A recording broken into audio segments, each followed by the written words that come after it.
Masamang-masama ang loob ni Jackson nang umalis patungong Singapore dahil sa paglayos ng kasintahang si Camila. Sumama sa ibang lalaki ang kasintahan at umalis sa tinitirahan upang hindi na niya masundan. Parang gusto niyang magwala sa malaking galit sa kasintahan. Pinaliwala nito ang kanilang relasyong matagal rin nilang inalagaan. Iibig na ba siya sa ibang babae ngayong wala na si Camila? Basta ganoong makatapos ng almusal ay si Camila na lang ang naiiwan sa bahay. Ang dalawa niyang kapatid na sina Jessie at Manny ay pumapasok na ng school pagkatapos ng almusal. Parehong nasa high school ang dalawa. 4th year si Jessie at 2nd year naman si Manny. Ang kanyang inay at itay ay sabay na umaalis sa madaling araw. Nagtitinda ng gulay at prutas sa palengke si Aling Milagring at ang kanyang itay na si Mang Celso ay namamasada naman ng jeep. Pumapasok din naman si Rosalie. Nasa 3rd year na nga siya ng kursong accounting sa isang kolehiyo sa Lukban, Quezon. Pero ang pasok niya ay sa hapon pa hanggang gabi. Kailangan ganun ang kunin niyang schedule para may mag-asikaso muna ng kanilang almusal at tanghalian ng dalawang kapatid na umuuwi sa tanghali. Saka para na rin may gumawa muna sa bahay, halimbawa ng paglilinis at paglalaba. Mahirap lang ang kanilang buhay kaya naman kailangang magtulong-tulong silang lahat. Ang totoo nga ay sa Maynila sana niya gustong mag-aral. Gusto kasi niyang kurso ay fine arts dahil may hilig siya sa pagpipinta. Pero hindi kaya ng kanyang mga magulang ang magpaaral sa Maynila dahil sapat lang ang kita ng kanyang inay sa pagtitinda at ng kanyang itay sa pamamasada para sa kanilang mga pangangailangan. Dito naman sa Quezon ay walang kursong fine arts kaya kahit gaano niya gustong fine arts ang pag-aralan ay nakontent na lang siya sa accounting. Ang mahalaga naman sa kanya ay makapag-aaral. Mas mabuti na iyon kaysa wala. Hindi naman siya naghihinanakit sa mga magulang na hindi siya mapag-aaral ng mga ito sa Maynila. Alam niyang kung may magagawa rin lang ay ibibigay ng mga ito ang gusto niyang pag-aralan. Mababait ang kanilang mga magulang, kaya naman mahal na mahal nilang magkakapatid ang mga ito. Gayunman kahit hindi niya nakuha ang gustong kurso, nagpipinta-pinta pa rin siya. Sa katunayan sa ngayon ay mayroon siyang ginagawang painting. Hilig talaga niya yun. Hindi pa tapos, pero malaki-laki na rin ang nagagawa niya dito. Pasingit-singit lang naman kasi siya kapag nakakakita ng pagkakataon. May ibubuga naman daw siya, ayon sa kanyang boyfriend na si Jackson, na may naiintindihan din kahit paano sa painting. Kaya naman ibinubuyas nitong bigyan ng panahon ang hilig niyang iyon at baka daw kahit hindi sila mag-aaral ng fine arts ay magkaroon siya ng career sa painting. Isang sikat na architect si Jackson. Pagkatapos niyang ligpitin at hugasan ang mga pinagkainan nilang magkakapatid sa almusal, ay nagwalis na siya ng buong bahay. Pagkuhan ay kinuha niya ang kanilang marurumi at dinala sa likod bahay para labhan. Pinagbukod-bukod ang mga dikolor sa mga puti at saka nagsimula ng magsalang sa washing machine. May dala siyang notebook sa likod bahay at nagbabasa-basa siya ng mga lesson nila habang nakabantay sa washing machine. Nang babanlaw na siya nang makarinig ng ugong ng humintong sasakyan sa harap ng bahay. Ilang saglit pa ay may narinig na siyang tumatawag. Boses ng babae na mukhang may edad. Iniwan niya ang ginagawa at mabilis na lumabas ng bahay. Isang may edad na babae ang nakatayo sa harap ng kanilang bakod na kawayan. Sa likod nito ay isang magarang pajero na hinahagod ng tingin ng kanilang mga kapitbahay. Pasimple niyang pinag-aralan ang itsura ng babae habang papalapit siya dito. Aristokrata ang dating nito. Maganda kahit lampas 50 na marahil ang edad at hindi maipagkakailang mayaman. Hindi lamang dahil sa dalang sasakyan, kundi dahil sa suot nitong damit at mga alahas. Sino po ba ang kailangan niyo? Magalang niyang tanong. Bahagyang naaalangan dahil sa malaking agwat nila sa buhay. Napansin niyang hinahagod siya nito ng tingin. Ikaw marahil si Camila, tanong nito. Ako nga po, may kailangan po ba kayo sa akin? Ako si Lucia, ang mama ni Jackson. Bahagya siyang natigilan. Ngayon lang kasi niya nakaharap ito, kaya hindi niya kilala. Hindi pa naman kasi siya na isasama ng kasintahan sa bahay ng mga ito sa Green Hills. May mahalaga akong sadya sa iyo. Tuloy po kayo. Sabi niyang lalo nang nailang. Naman niya ang disgusto sa kanya ng babae. Pumasok naman ito. Dinala niya sa maliit na sala pero hindi naman naupo ng anyayahan niya. Marahil ay nandidiri sa luma at mumurahin nilang sopa. Hindi na ako magpapaligo-ligoy pa dahil nagmamadali ako. Panimula nito na nakataas ang noo. Sabihin mo sa akin, magkano ang kailangan mo para lamang layuan mo ang anak ko? Natigilan siya. Alam niyang ayaw sa kanya ng mga magulang ni Jackson kahit hindi pa siya nakikita ng mga ito. Pero hindi naman niya inakala na magagawa nitong puntahan pa siya para lamang alukin ng pera para layuan ang kasintahan.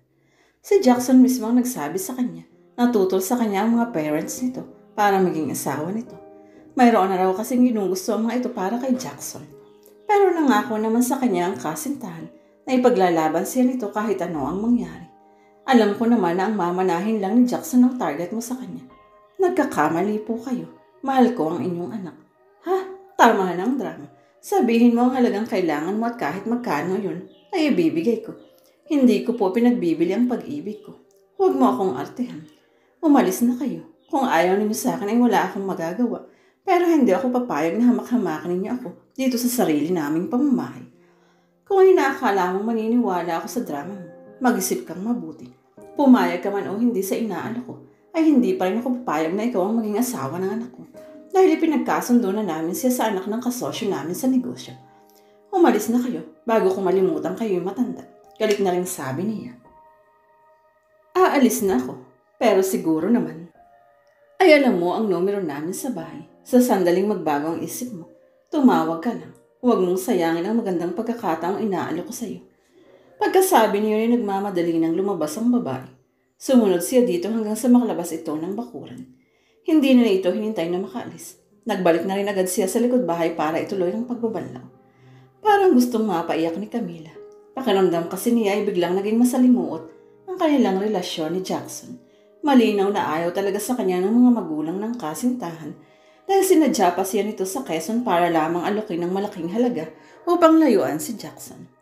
Bigla siyang natakot na baka mawala na sa kanya ang kasintahan kaya pinagkasundo na pala ito sa ibang babae. Si Jackson ang una niyang nobyo. Marami siyang mga naliligaw dahil maganda siya pero kay Jackson tumibok ang kanyang puso. Sumpa niya sa sarili ito lamang ang tanging mamahalin. Paano ba niyang nakilala si Jackson at naging kasintahan kayong siya ay taga-Lucban, Quezon at ito naman ay taga-Green Hills? Malapit na ang pasukan noon at nayaya siya ng kaklase at best friend niya na si Ivy na lumas ng Maynila para mamili ng mga gamit sa eskwela. Second year siya noon sa college papasok.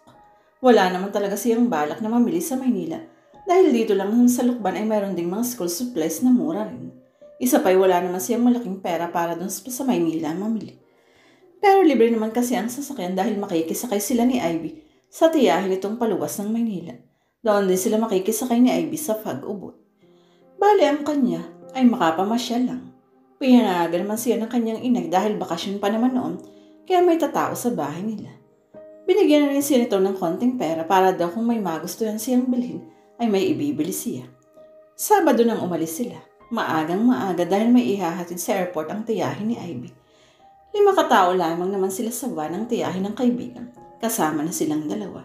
Sumama nila sa airport dahil maaga pa naman at wala pang bukas na mga mall. Sa SM gustong mamili ni Ivy dahil para sa sarili lamang nito ang bibilhin. Mula sa airport ay nagtungo ang tiyahin ni Ivy sa Project Earth. Kaya ay binaba sila nito sa SM North EDSA. Ang usapan ay babalikan na lamang sila doon bandang 1:00 ng hapon. Tuwang-tuwa si Camila dahil madalang na madalang siyang makaluwas ng Maynila at iyon din ang unang pagkakataon niyang mapunta sa SM North. Palibhasa nga ay magpapasukan kaya napakaraming tao sa mall.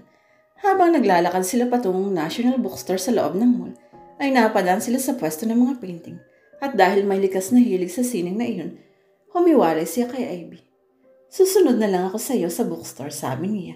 Gusto ko lang makita yung mga painting. Huwag kang magtatagal ha, ayun lang yung National Bookstore. Sabi nitong lumakad na patungo sa bibilhan ng mga school supplies. Dumiretso siya sa pwesto ng mga painting. Marami ang nakadisplay at malalaki talaga. Mayroon ng mga nakakwadro pero ang iba'y nasa canvas pa. Impressed talaga siya, lalo na sa mga local seniors dahil gano'n ang gusto niyang gawin. Ang ginagawa nga niya, sa kasalukuyan ay isang bahay kubo sa gitna ng malawak na taniman ng mga bulaklak. Hindi sa isa niyang tingnan ng mga painting. Gusto rin niya mga still life kung tawagin. Yung mga painting ng mga prutas o bulaklak sa flower vase. Mayroon ding mga abstract na gusto rin niya. Palagay niya ay naiintindihan niyang ibig iparating ng pintor kahit abstract ang painting. Siguro ngay magiging pintor talaga siya. Nalibang siya ng husto at nalimutan niya ang oras. Hindi na niya namalayan kung gaano siya katagal doon. Nang magsawa, ay nagpasya na siyang sundan si Ivy sa bookstore pero hindi na niya ito makita doon. Naisip niyang baka binalikan na siya nito sa pwesto ng mga paintings at hindi sila nagkasalubong dahil sa dami ng tao. Nagbalik siya sa pwesto ng painting pero wala din doon si Ivy. Tiyak niyang hinahanap na siya nito. Nagbalik din agad siya sa bookstore pero nagalugad na niyang buong lugar ay hindi niya nakita si Ivy. Iiling-iling sa lumabas ng bookstore. Kinakabahan na siya dahil tingin niya ay tanghali na. Baka nga oras na ng tanghalian dahil nakakaramdam na siya ng gutom. Ibig sabihin, konting oras na lang at susunduin na sila ng tiyahin ito. Parang gusto na niyang magpanik.